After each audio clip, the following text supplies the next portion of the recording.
From early in the morning, they sit and wait. How would you describe the entire scenario in one word? Epidemic. Prescription fraud is a statewide problem, especially here in Tampa.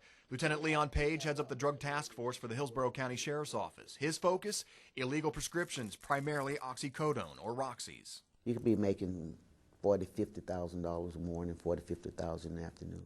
The demand is unfathomable. In Hillsborough County, one person dies each day from prescription overdose. That number has increased 6% statewide. In Jacksonville city limits alone, there are 48 pain clinics, one owned by an ex-con. First of all, turn that off, man. I don't want to be recorded. Hold on a second. You can't touch and that. you don't need. I'm not assaulting you in any way. And the problem is ever clear when we went undercover at this pain clinic on Hillsborough Avenue. We're told the clinic requires an MRI and a doctor's referral. Lieutenant Page says, in general, many of these MRIs and or doctor's diagnosis are bogus. Then all you need is $240 for the first visit and then $80 to $120 for each subsequent visit. And they're coming from all over the country: Tennessee, Ohio, and Kentucky. Some of the things we've actually heard, you can actually sell pills out of state for between $50 and $100. One pill. One pill. In they go, out they come. Some with prescriptions in hand, others with paperwork. Back to their cars for more waiting until it's their turn. Out front, armed security. A client walks up and security checks to see if they're on the list, checks their IDs. And at one point we see what appears to be an entire family walk out with paperwork. With Kentucky plates, we approach them. One tells me they're from Kentucky but live in Daytona. Another says they live in Sarasota. None can explain, though, why they've come all this way to this Tampa clinic.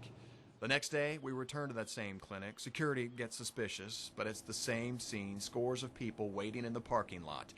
And remember her? Oh, from Kentucky yesterday. How are you? You guys are back. Hey, y'all better not take a picture of me. I'll sue the friggin' out of you. I ain't come to no doctor. Well, who is?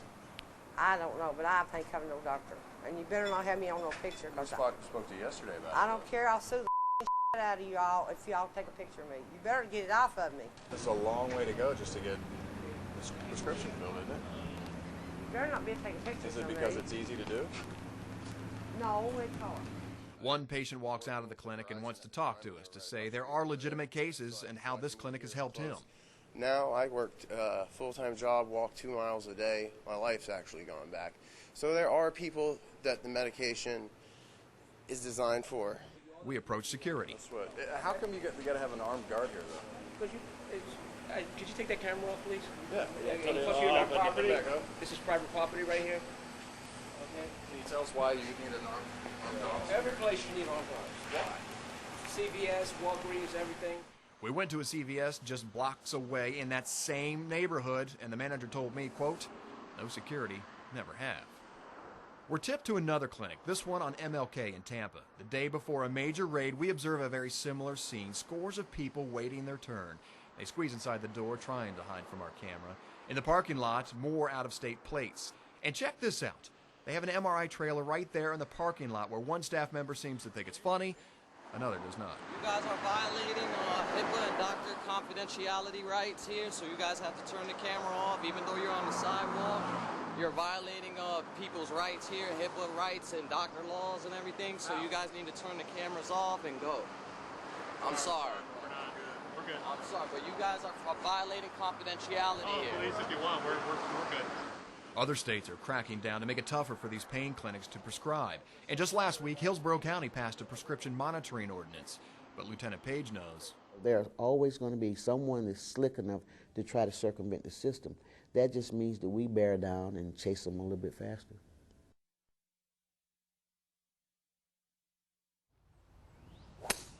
Bam.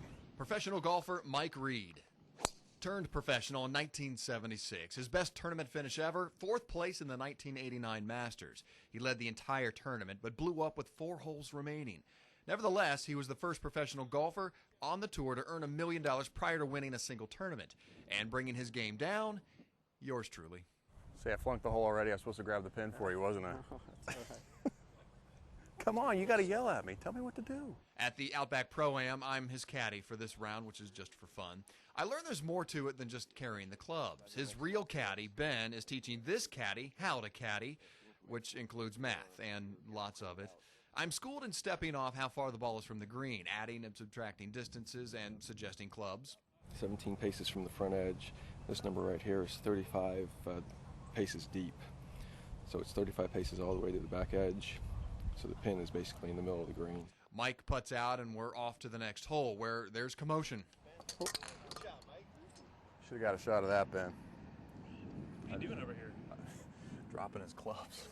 And while I'm stepping off Mike's shot and calculating, he offers this. What Keith is going to find out is that caddying is a lot like being an official. They only notice you when you mess up. 79 to the back. Back edge? Back edge, yeah. Oh, okay. Oh, no, pardon me. 179 to the... I'm screwing him up already.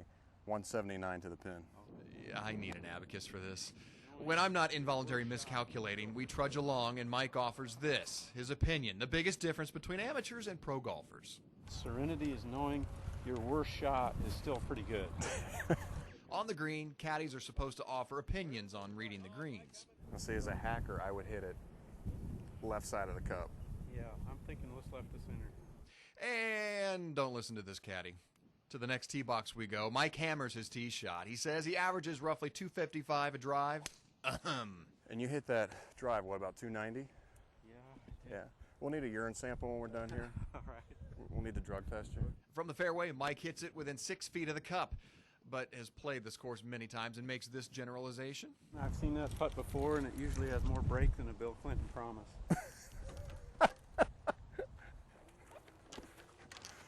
I'm going to assume he's Republican. So, how did this caddy do? He had the number spot on, and he did, I think, the two most important things a caddy can do, which is keep your mouth shut and your clubs clean.